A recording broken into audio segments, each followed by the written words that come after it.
एक ऐसी कहानी जो सिर्फ एक कहानी नहीं बल्कि एक इमोशन है। एक ऐसी जर्नी जो हजारों सालों से लोगों के दिलों में जिंदा है। रामायण सिर्फ एक एपिक नहीं बल्कि लाइफ का एक मिरर है जिसमें हर इंसान अपनी कहानी देख सकता है। स्टोरी शुरू होती है अयोध्या से, एक शांत और समृद्ध राज्य जहां जन्म होता है राम का। राम सिर्फ एक राजकुमार नहीं है बल्कि एक आइडियल इंसान का रूप है, कॉल्म, कंपोज्ड, डिसिप्लिन्ड और सच्चाई का प्रतीक।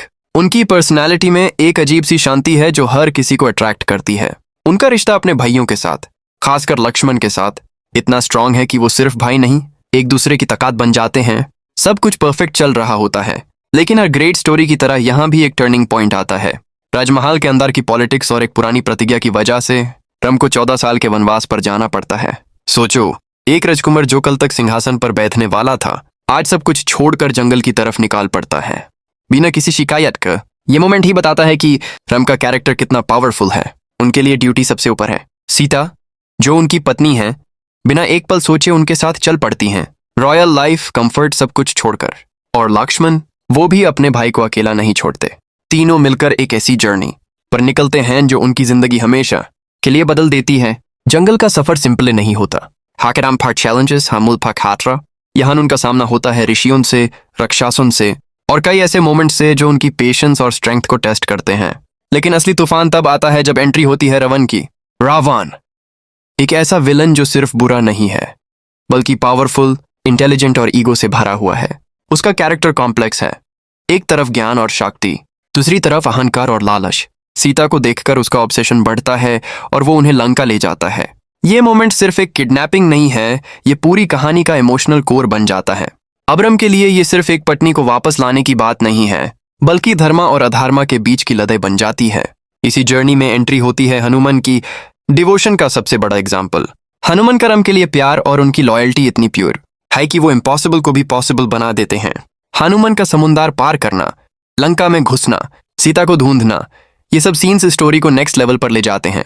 हर मोमेंट में एक एनर्जी है, एक इमोशन है जो डायरेक्टली दिल को टच करता है। जैसे जैसे कहानी आगे बढ़ती है वर्क का सेटअप रेडी होता है। राम और रावण के बीच की फाइनल बैटल सिर्फ एक वॉर नहीं है, ये एक क्लैश है वैल्यूज का। एक साइड पर है ट्रूथ, पेशेंस और राइचियसनेस और दूसरी साइड पर है ईगो, पावर और कंट्रोल। बैटल के सीन्स इंटेंस हैं, हर कैरेक्टर अपना बेस्ट देता है और हर सैक्रिफाइस स्टोरी को और डीप बना देता है।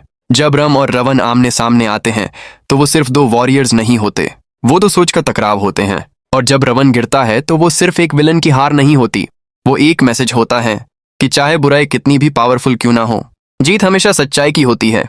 राम का अयोध्या वापस आना, उनका स्वागत, वो खुशी का माहौल, ये सब एक होप का सिंबल है।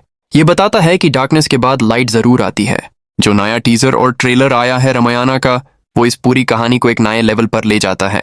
विजुअल्स इतने ग्रैंड हैं कि हर सीन एक पेंटिंग जैसा लगता है। इमोशंस इतने रियल हैं कि आप सिर्फ देखते नहीं फील करते हो।